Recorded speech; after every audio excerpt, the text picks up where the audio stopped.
Assalamualaikum warahmatullahi wabarakatuh. Kali ini akan membahas inspirasi bonsai gaya gasket dari yang natural sampai yang artistik. Kalau masuk bonsai natural konvensional berarti berlaku pakem klasik apa tidak? Yuk kita kupas. Jadi biar lebih detail kita mulai dari konsep dulu. Apa itu bonsai gaya gasket? Bonsai gasket style jika di Indonesia akan menjadi bonsai gaya menggantung. Disebut pula gaya air terjun karena bentuknya menyerupai air terjun yang jatuh dari tebing.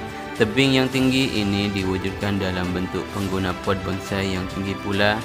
Jadi pot yang tinggi dianalogikan sebagai tebing tempat tumbuh pohon yang menggantung. Jika potnya masih kurang tinggi, dibantu pula dengan penggunaan tiang. Jadi apakah bonsai gaya gasket termasuk gaya natural konvensional? Ya, gasket style adalah salah satu dari 5 gaya dasar bonsai.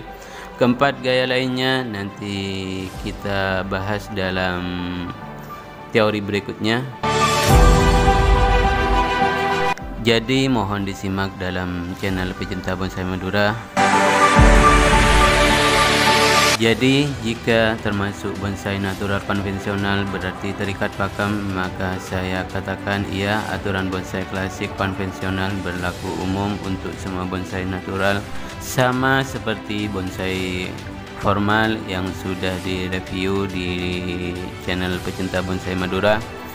Dan drama alam apa di balik gasket style? Seperti halnya semua gaya bonsai selalu punya sejarah di balik gaya yang menceritakan mengapa pohon itu bentuknya seperti itu. Jadi gasket style bercerita tentang pohon yang hidup di bibir tebing, dalam beberapa kasus seperti nempel menggantung di tebing curam karena pengaruh tiupan angin dan tarikan gaya gravitasi bumi dari dasar tebing. Maka pohon yang awalnya tumbuh normal ke atas tidak kuat menahan pohon batangnya sendiri, sehingga menjadi bungkuk dengan ujung batang jauh ke bawah. Itulah drama alam dari gaya gasket. Rule model karena ini termasuk gaya natural konvensional, maka terikat pakem bonsai klasik. Aturan bonsai klasik nanti kita kupas dalam postingan tersendiri. Kali ini khusus rule model gasket style karena ada perbedaan letak mahkota dengan gaya natural klasik lainnya. Harus diingat bahwa semua pohon di alam ataupun bonsai apapun gayanya selalu punya titik tertinggi, dan disitulah letak mahkota, kecuali pohon yang baru saja mengalami crash atau kecelakaan yang membuat mahkotanya rusak. Jadi mahkota ini wajib ada pada bonsai natural. Harus diingat ya, tidak ada bonsai natural yang tidak punya mahkota. Untuk bonsai gasket style letak mahkota ada pada cabang yang tumbuh ke atas, dan yang tumbuh ke atas itu adalah cabang yang tidak ikut jatuh karena letaknya dekat dengan pangkal pohon.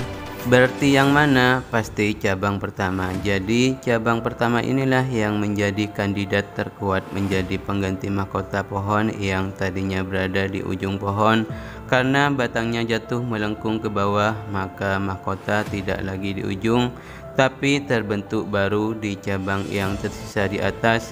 Diingat ya, pohon yang mengalami crash dan menyebabkan mahkota rusak akan membentuk kestabilan baru adaptasi. Jadi cabang yang tersisa di atas akan mengalami pertumbuhan cepat dan membentuk mahkota baru di ujungnya. Pertumbuhannya cepat karena posisinya di atas, jadi mendapat sinar matahari paling banyak. Sedangkan mahkota pertamanya berubah status hanya menjadi ujung pohon yang terus terjerumus karena ditarik gaya gravitasi bumi dari dasar tebing. Karena posisinya di bawah, maka asupan sinar matahari juga paling sedikit. Jadi pertumbuhannya melemah, jadi posisi mahkota diambil alih oleh cabang pertama. Rule model aturan bonsai gasket style bisa dilihat di foto-foto yang sengaja saya lampirkan. Jadi setelah mendengar penjelasan ini, mudah-mudahan para pecinta bonsai Indonesia semoga memahami konsep bonsai gaya gasket. Dalam foto-foto tersebut, contoh-contoh foto bonsai gaya gasket natural ataupun gasket artistik sebagai pembanding. Dan dari contoh foto tersebut sebagai inspirasi, yang mana yang natural dibuat sesuai pakem dan yang mana yang artistik tidak sesuai pakem, silahkan telaah sendiri. Dan mohon maaf untuk gasket artistik tidak bisa dikupas dalam bentuk umum seperti gasket natural, karena setiap bonsai artistik hanya mengikuti gayanya sendiri. Jika ada 1000 bonsai artistik, maka akan menjadi 1000 gaya. Jadi harus dikupas per bonsai. Semoga ulasan sederhana atau materi ini bisa bermanfaat dan menginspirasi para pecinta bonsai. Jangan lupa like, comment, subscribe, dan share agar channel ini berkembang. Dan sekian dari saya. Assalamualaikum warahmatullahi wabarakatuh.